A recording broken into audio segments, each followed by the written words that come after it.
Một cuộc tình giờ như cơn sóng lênh đênh ngoài khơi, cuốn tình theo mãi chia lìa chốn nào.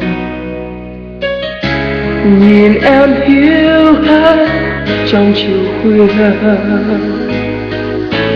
lòng anh đau xót nhớ thương em khôn nguôi.